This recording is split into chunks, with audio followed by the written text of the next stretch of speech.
My name is Delene Sheesby and I welcome you to your health and safety induction. Your safety is our top priority.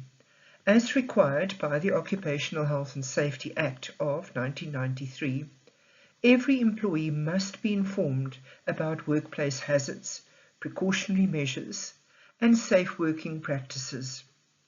Section 13 of the Act mandates that all employees receive induction training to understand potential risks and how to work safely. Additionally, Section 82E requires ongoing training to ensure a safe and compliant workplace. Depending on the nature of your work, induction training may also be required under specific regulations such as the construction regulation, which mandates induction for all site workers and visitors. Induction is not just a one-time event. It must be refreshed regularly, at least annually, when new risks arise or after an incident. This session will equip you with the knowledge and awareness to work safely and contribute to a secure work environment for everyone. The Occupational Health and Safety Act is designed to protect the health and safety of all employees, including those working with plant and machinery, as well as the general public who may be affected by workplace activities. Employers are responsible for providing a safe working environment, implementing safety measures, and ensuring compliance with the law. Employees must also play their part by following safety procedures and reporting hazards. To strengthen workplace safety, the Act establishes the Advisory Council for Occupational Health and Safety. This council consists of experts from government, employer organizations, trade unions, and specialists in occupational health and safety. Its role is to advise the Minister of Employment and Labour on policies, regulations, and best practices to continuously improve workplace health and safety. Through these combined efforts, the Act ensures a safer, healthier, and more productive working environment for everyone. In this presentation, we will cover 13 key aspects of workplace safety, your responsibilities, and how we can all contribute to a safer working environment. We will begin by focusing on the first four critical areas. Number 1, the health and safety policy. This outlines the company's commitment to maintaining a safe and healthy work environment and the measures in place to protect all employees. The health and safety policy is signed by your employer or CEO and shows commitment to all employees. The policy must be displayed in the workplace. Number 2, general duties of the employer. Employers have a legal responsibility to ensure that risks are minimized, safe work procedures are in place, and the employees are properly trained in health and safety practices.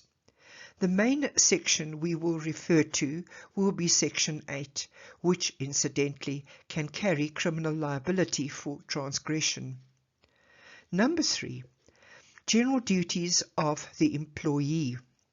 Employees also play a vital role in workplace safety by following procedures, using equipment correctly, and reporting hazards. For transgression, this section could also carry severe liability for any employees. And number 4, health and safety representatives. These individuals serve as a link between employees and management, ensuring that safety concerns are addressed and workplace risks are properly managed. After covering these key areas, we will move on to other important topics, including housekeeping, incident reporting, rules for preventing workplace incidences, intoxication, safety signage, PPE, first aid, fire safety, and emergency evacuation procedures. By the end of this session, you will have a clear understanding of your role in maintaining a safe workplace. So let's get started. In legal terms, the employer is not just a person. It is a juristic person, meaning a company or organization that is recognized by law as a legal entity.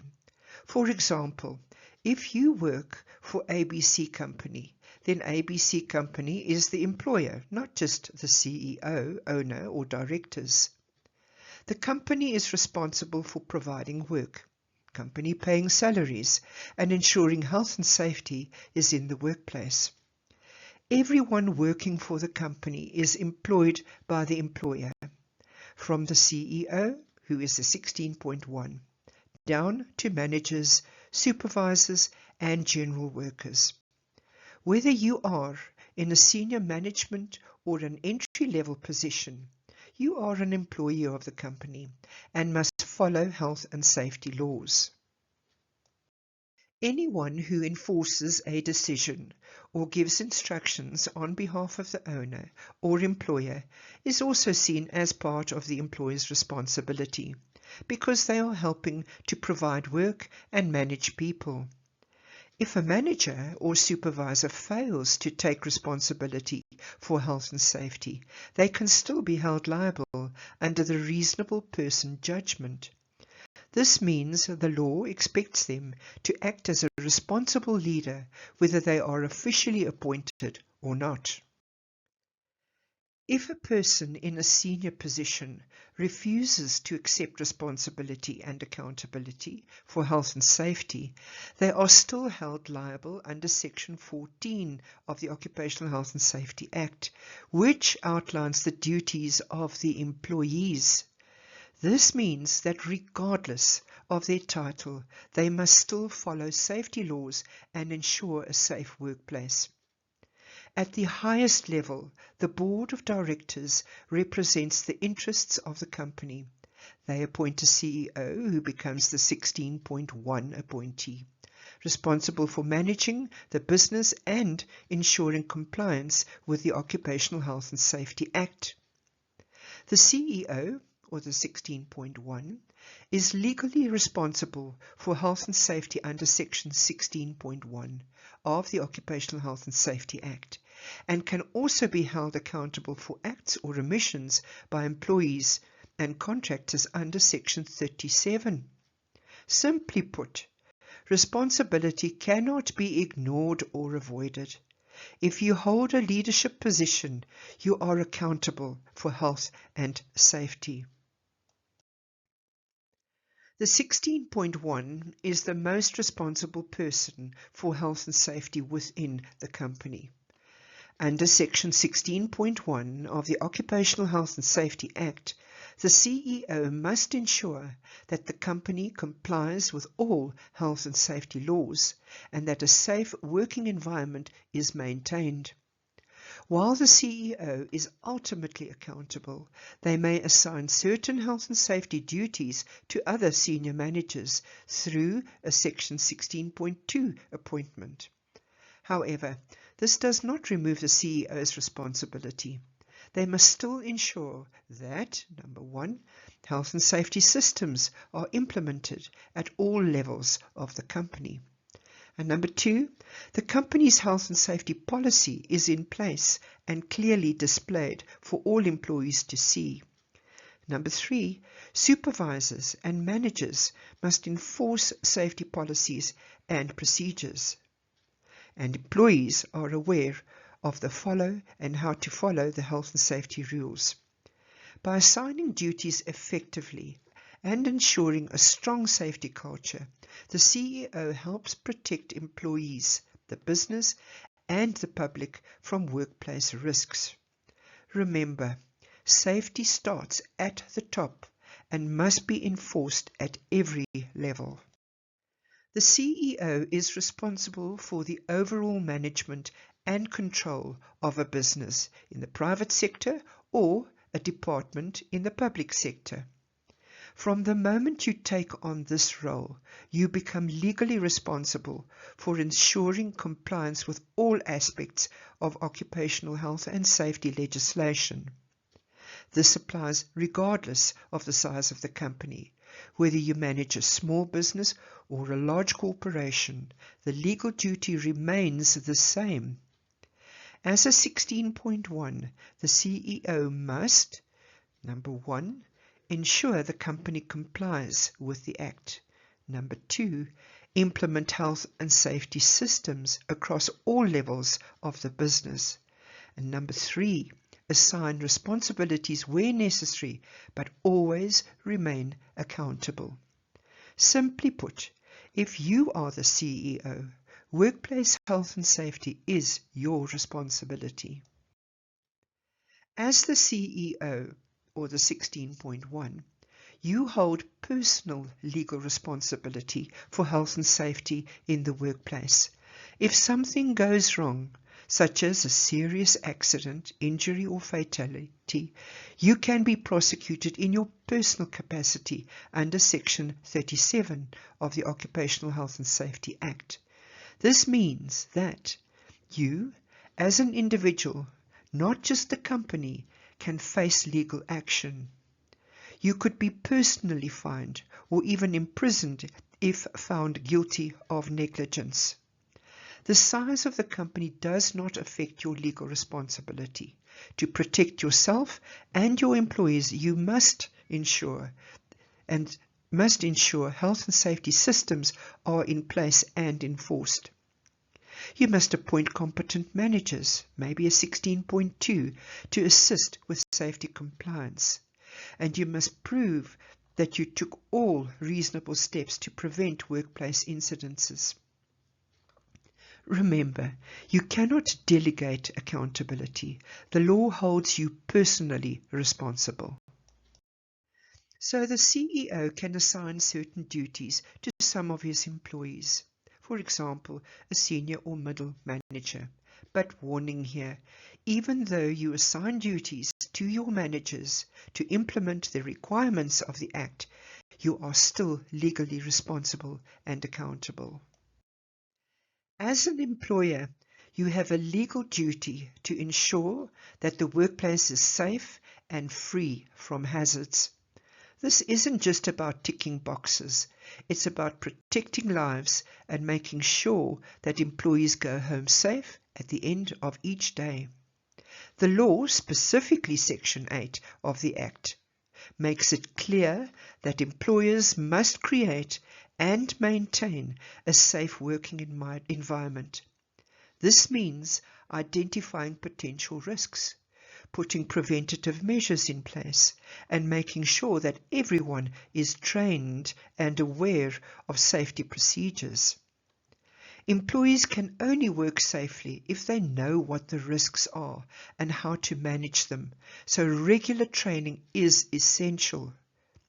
Supervision also plays a big role in safety. Employers must appoint competent supervisors and managers to ensure that safety procedures are being followed. It's not enough to have policies in place. Those policies must be enforced every single day.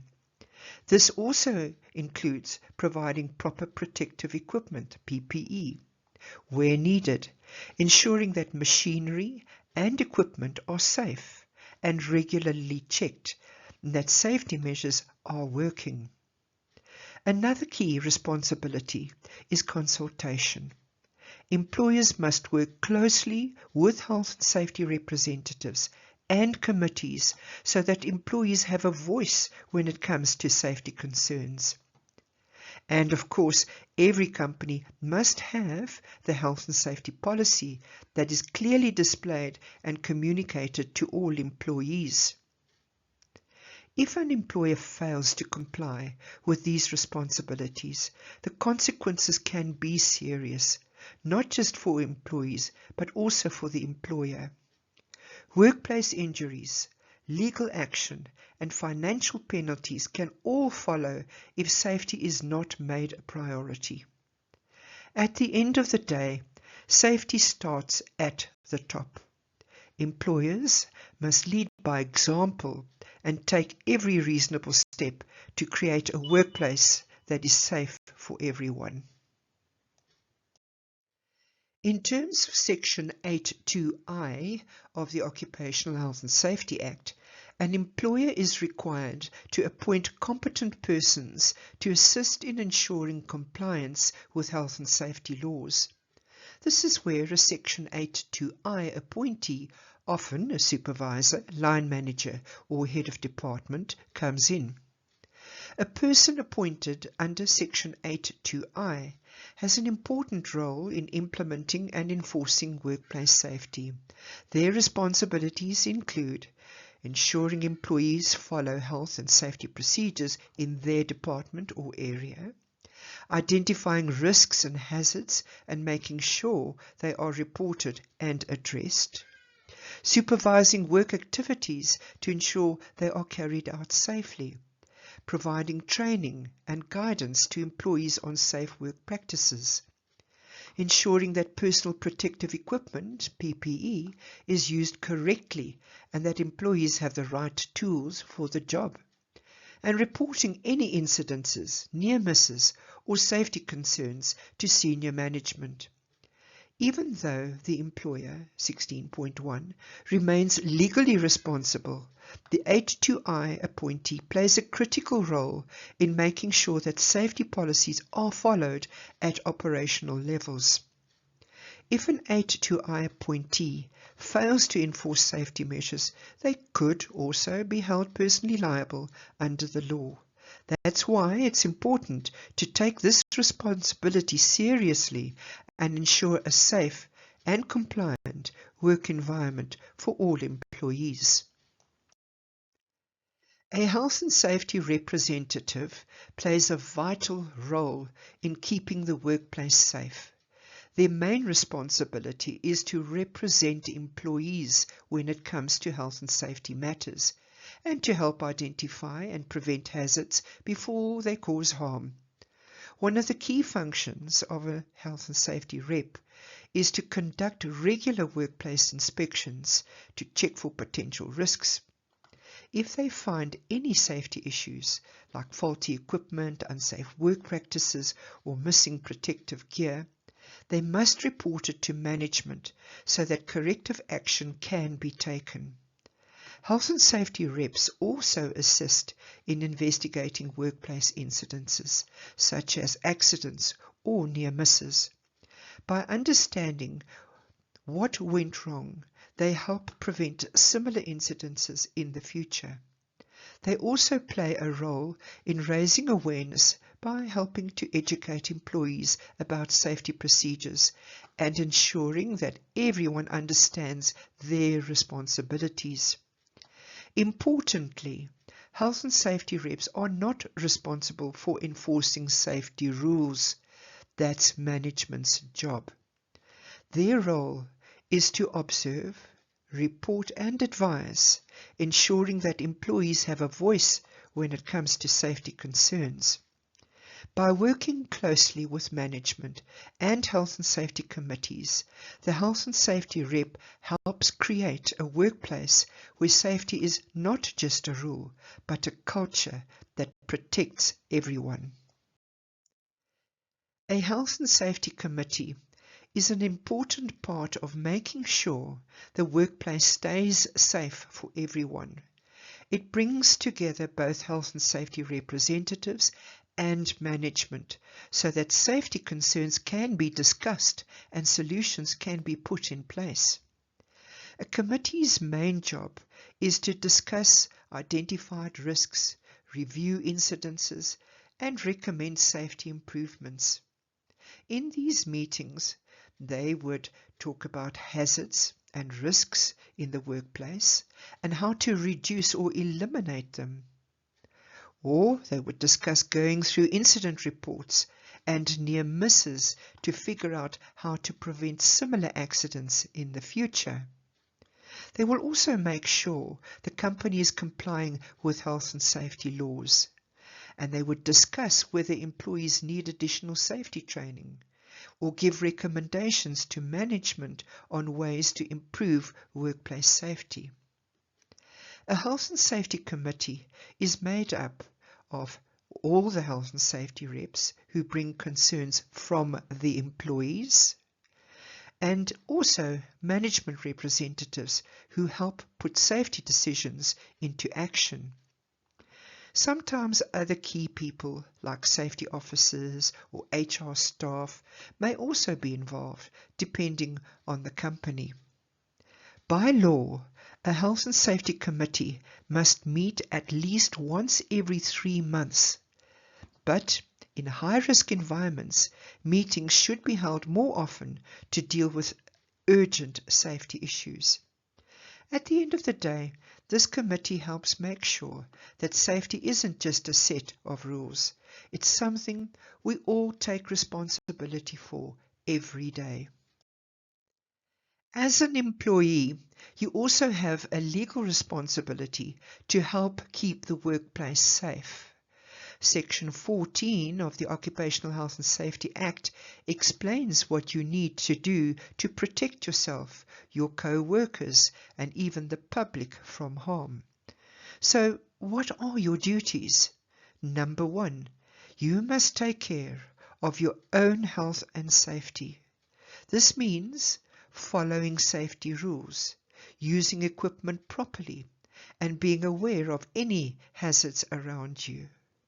And number 2, look out for others. Your actions shouldn't put your co-workers or anyone else in danger. If you see something unsafe, report it immediately. And number 3, follow safety instructions. If your supervisor or employer gives you a safety instruction, you need to follow it. These rules are there to keep you safe. And number 4, use your safety equipment correctly.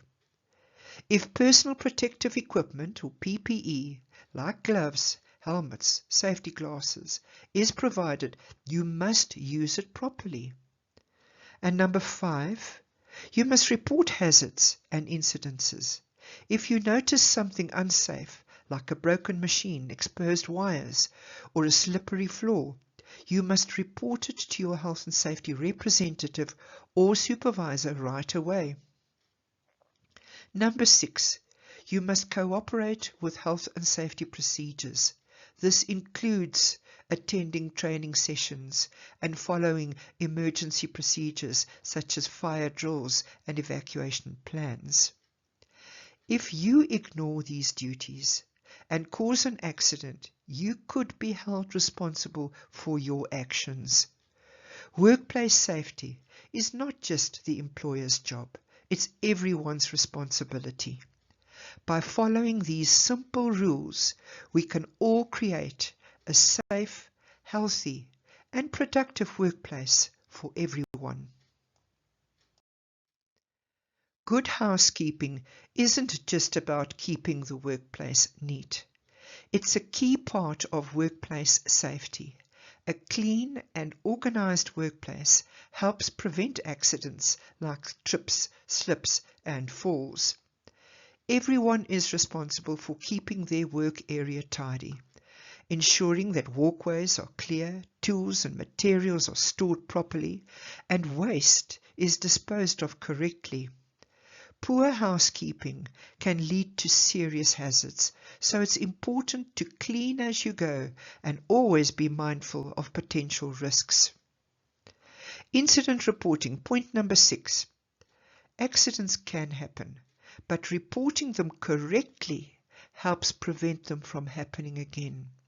Whenever an incident occurs, whether it's an injury, equipment damage, or a near miss, it must be reported immediately to a supervisor, manager, or the health and safety representative. Incident reporting includes 2 categories. Number 1, accidents. When an injury or damage occurs, a full investigation is done to understand what happened and how to prevent it in the future. And number 2, near misses. These are close calls where no one was hurt, but the potential for injury was there. Reporting these helps fix hazards before they cause real harm. By keeping the workplace clean and reporting incidents properly, we can create a safer environment for everyone. In any workplace, hazards are everywhere. Some are easy to see, while others are less obvious. To help identify risks, we group hazards into different categories. This checklist is extremely useful because it prompts us to look for the not so obvious hazards that could put employees at risk. Let's go through the main categories of hazard. Number 1, physical hazards. These are hazards you can see or feel, like noise, extreme temperatures, poor lighting, slippery floors. Or number 2, mechanical or electrical hazards. These involve moving machinery or electricity, such as unguarded equipment, faulty wiring, or exposed electrical parts. Number 3, ergonomic hazards. These relate to how we work, like poor posture, repetitive movements, or heavy lifting, which can cause long-term injuries. Number 4, we have chemical hazards. These include exposure to toxic substances, fumes, dusts, or flammable materials, which can cause burns, poisoning, or respiratory problems. Number 5, we have biological hazards. These come from bacteria, viruses, molds, or bodily fluids, especially in medical, food, or waste handling environments. Number 6, we have the psychosocials and the psychological hazards. These affect mental health and well-being, including stress, workplace violence, bullying, or excessive workload. By using this checklist, we can look beyond the obvious and identify hidden risks before they cause harm. Remember, hazards don't always look dangerous, but that doesn't mean that they aren't. Preventing workplace incidents is not just about following the law. It's about protecting lives and ensuring a safe working environment for everyone. Here are some key rules that help reduce risks and prevent incidents in the workplace. Number 1, follow your safety procedures. Always stick to established safety rules and never take shortcuts, even if you think it will save time. Use your personal protective equipment. Wear the required safety gear, such as gloves, helmets, or safety glasses, and ensure it is in good condition. Number 3, keep your work areas clean and organized. Good housekeeping helps prevent slips, trips, and falls. Keep your walkways clear and store your tools properly. Number 4, report your hazards immediately. If you see a potential danger, whether it's a spill, exposed wiring, or a faulty machine, report it right away to your supervisor or health and safety representative. Number 5, use your equipment correctly. Never operate machinery unless you are trained to do so. And always follow lockout or tag-out procedures when working on equipment. Number 6, be aware of your surroundings. Stay alert, watch for moving equipment or vehicles, and make sure you are working in a safe position at all times. Number 7, take regular breaks. Fatigue can lead to mistakes. Take scheduled breaks to stay sharp and avoid exhaustion. Number 8, know emergency procedures. Be familiar with the evacuation plan, fire exits, and emergency contacts so you know what to do if something goes wrong. By following these basic rules, we can prevent accidents, injuries, and even fatalities in the workplace. Remember, safety is everyone's responsibility. The term "as far as is reasonably practicable" is used regularly to describe what must be done to prevent hazards and risks in the workplace. This concept is based on 4 key criteria and is directly linked to risk assessment and the reasonable person test, which asks, what would a reasonable person do in this situation to ensure safety? So let's break it down. Number 1, the severity and the scope of the hazard or risk. Before deciding on control measures, we first need to assess how serious the hazard is and who might be affected. For example, a loose electrical wire in a high traffic area presents a much greater risk than a similar wire in an area with limited access. The more severe and widespread the risk, the stronger the safety measures need to be. Number 2, the state of knowledge about the hazard and how to control it. A risk can only be managed effectively if there is sufficient knowledge about it. This means looking at what is known about the hazard, the best industry practices for controlling it, and what guidance is available from regulations or safety standards and past incidences. Ignoring well-documented risks or solutions is not an excuse. If the knowledge exists, it must be applied. And number 3, the availability and suitability of controls or means. Once a risk is identified, we must consider what safety measures are available and whether they are practical to implement. For example, if a worker is exposed to dangerous fumes, options might include using ventilated systems, respirators, or changing the work process. The best solution is one that is both effective and practical, given the specific work environment. And number 4, the cost versus the benefit of removing or mitigating the risk. Finally, the law acknowledges that risk controls come with financial and operational cost.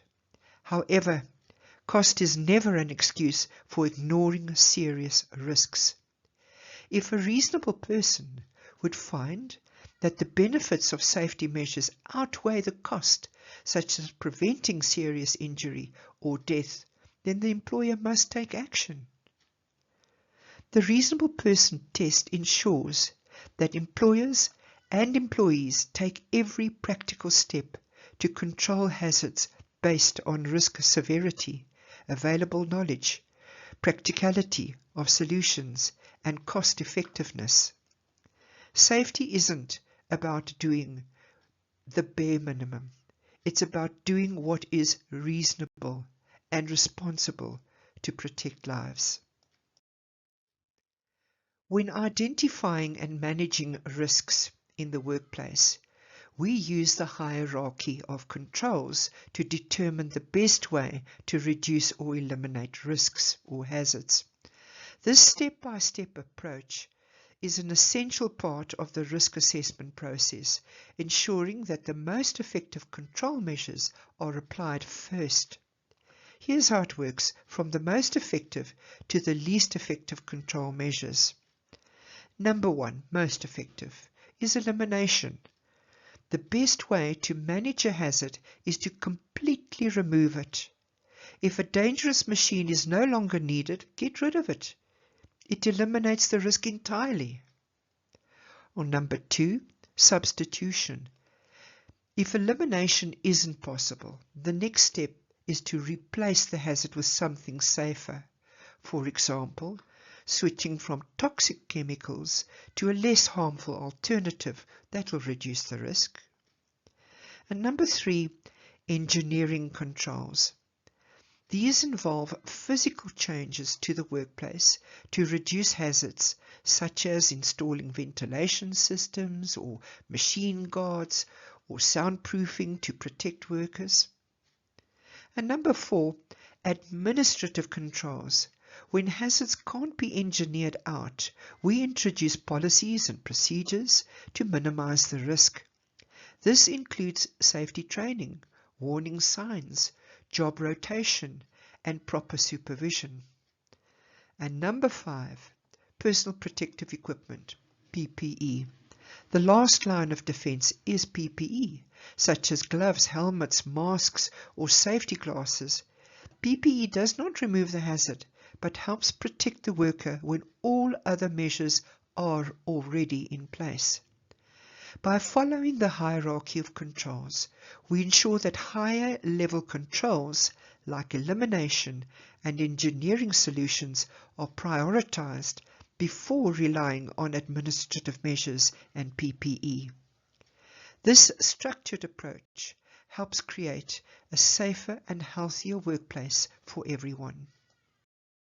The Act gives employees both responsibilities and rights to ensure a safe working environment. Let's look at 3 important sections. Section 15, duty not to interfere with or misuse objects. Employees must not tamper with, misuse, or remove any safety equipment, machinery, or protective measures provided for their safety. For example, removing a safety guard from a machine or disabling an emergency stop button creates a serious risk for everyone. Section 26, rights not to be victimized. No employee can be punished, threatened, or discriminated against for raising health and safety concerns, reporting hazards, or refusing unsafe work. If you follow the correct reporting procedures, you cannot be victimized for prioritizing safety. Section 36, the right to appeal an inspector's decision.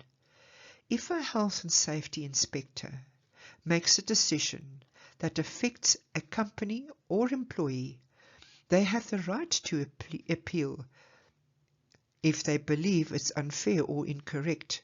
This ensures that all decisions can be reviewed to protect workers and businesses.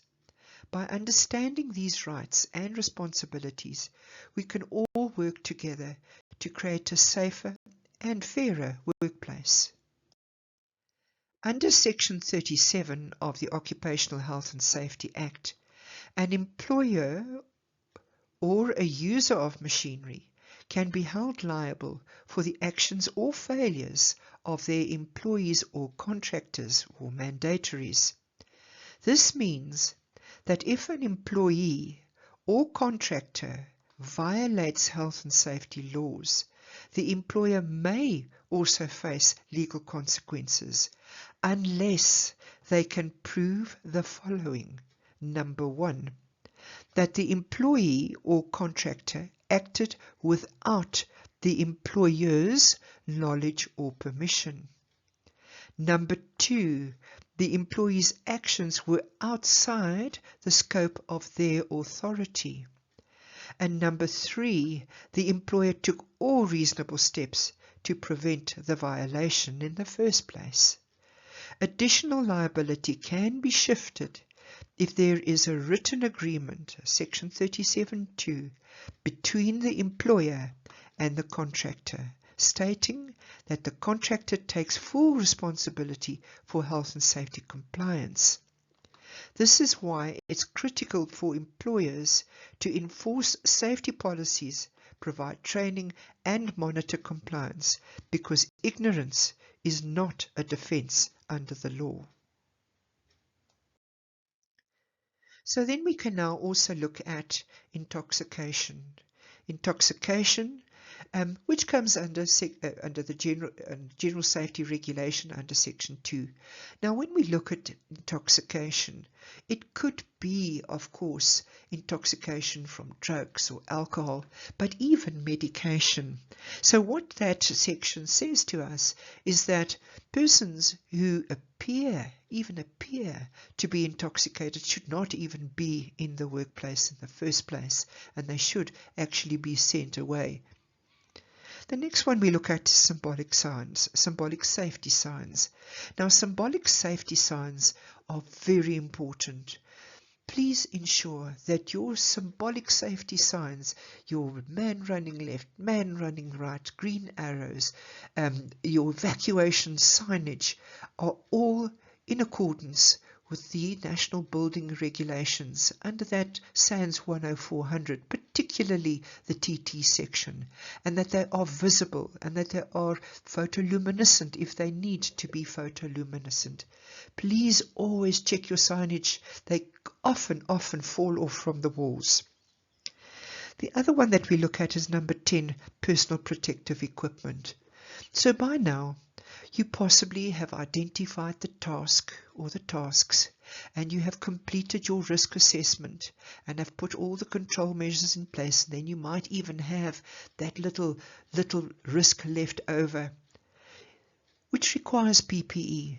So if it requires PPE, please wear the PPE, because all other controls have been put in place, but there is still that little risk left over. So it is absolutely essential that PPE is always worn. First aid. First aid, if we look at the general safety regulation, our first aiders, there should be 1 in 50 as well. But very important, first aiders must be trained, and they must have been trained by an accredited training provider. So now at this moment in time, we have the CETA accreditation, and also we have the QCTO accreditation. Some of the unit standards that used to be with SAQA or CETA, shall I say, have been extended. But pretty soon, the QCTO requirements are going to have to be complied with. Please ensure that your first aiders have been trained by an accredited training provider, and that they have competency certificates for their first aid, and not just attendance. We look at fire safety as well. Now, fire safety we can pick up also in our regulations, and also more than that in the building regulation, the SANS 10400 building regulation in the TT section, where it specifies exactly what risks we need to look at and exactly how many extinguishers we need for specific areas and what kind of extinguishers. Always make sure that your fire equipment is suitably serviced in accordance with SANS 1475, and that you have got COCs, certificates of compliance, for your equipment, and that it is ready to be used, and that you have got people who are trained to use the fire equipment. Down the bottom, emergency and evacuation procedures. It is very important to do your annual drills. Every year you need to do an evacuation drill where either the entire company has evacuated at once, or you could have different departments that evacuate, they do their emergency drills, but as long as everyone has gone through the evacuation drill. Keep your records, make sure your records are available, and make sure that the evacuation, when you've had the evacuation drill, that your records show that everyone has evacuated.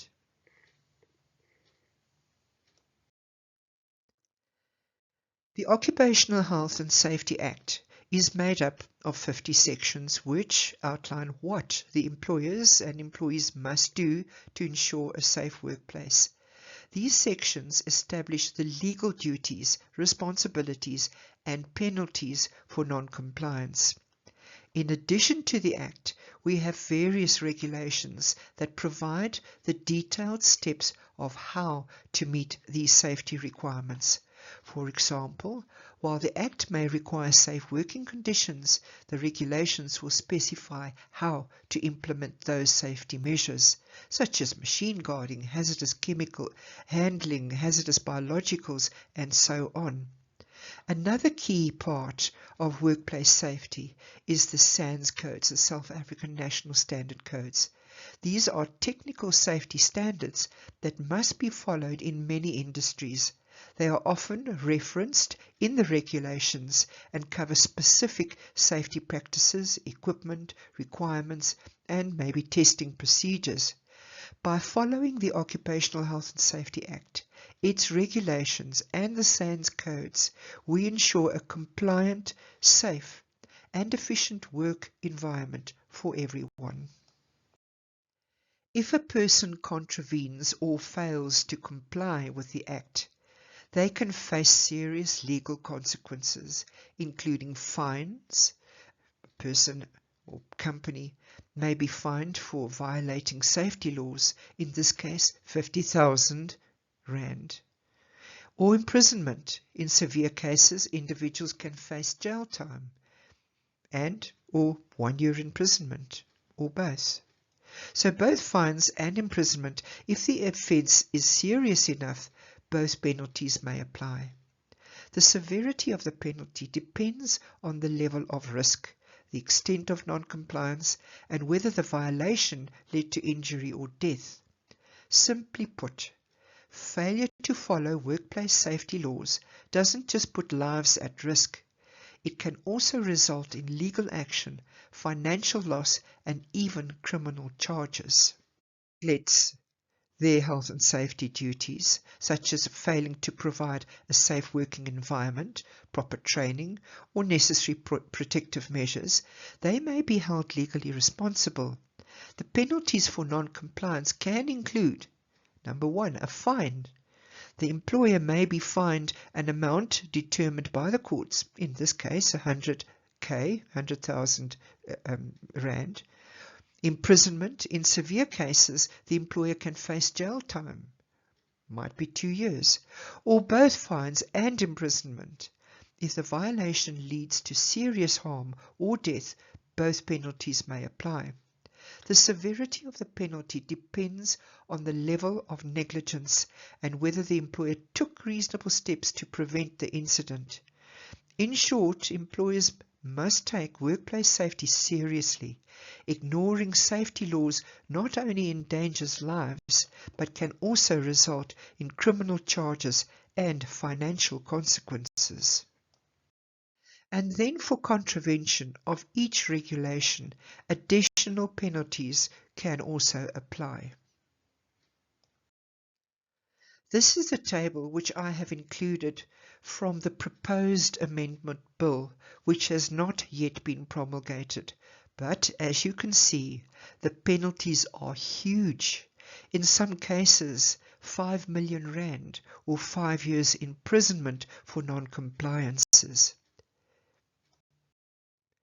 So there we have the Occupational Health and Safety Act and all the different categories of regulations which we find under the general category, the health category, the mechanical category, and the electrical category. As you can see, there are many regulations we have to comply with, as well as the SANS codes. And so, as I conclude this presentation, I want to take this opportunity to thank you for taking the time to complete this health and safety induction. Workplace safety is a shared responsibility, and by understanding the laws, the regulations, and best practices, we can all contribute to a safer and healthier work environment. Remember, safety doesn't happen by accident. It requires awareness, commitment, and action from every single one of us. If you ever have concerns about workplace safety, don't hesitate to speak up, report the hazards, or ask for guidance. Stay safe, look out for one another, and let's work together and ensure a zero-harm workplace. Thank you.